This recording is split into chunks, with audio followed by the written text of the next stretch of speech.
Bonjour, bienvenue dans l'émission Sa parole pour aujourd'hui. Le thème est « Fuyez-vous loin de Dieu ».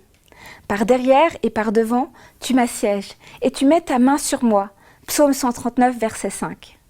L'histoire de Jonas est celle d'un homme qui est parti en courant pour échapper à Dieu et de Dieu qui lui a couru après pour ne pas le laisser s'échapper. Remarquez 3 détails dans l'aventure du prophète. Premièrement, l'appel de Dieu dans votre vie n'est pas une garantie de succès. Dieu a une mission à confier à chacun d'entre nous, mais lui obéir est un choix.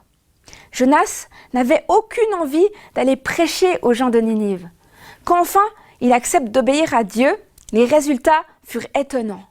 Plus d'un demi-million de personnes se convertirent, mais après beaucoup de temps gaspillé et pas mal de souffrance pour Jonas.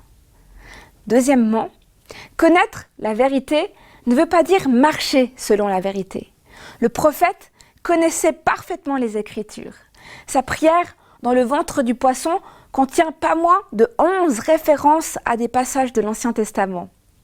Vous pouvez tout connaître de la Bible et pourtant ne faire que votre propre volonté. Jésus a dit « Si vous savez cela, vous êtes heureux, pourvu que vous le mettiez en pratique. » Jean 13, 17. Troisièmement, votre refus d'obéir ne déséquilibrera pas les plans de Dieu.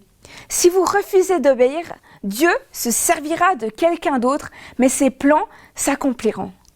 Même si Jonas n'était jamais allé à Ninive, les habitants auraient vu et entendu un autre prophète leur révéler le plan de Dieu à leur égard.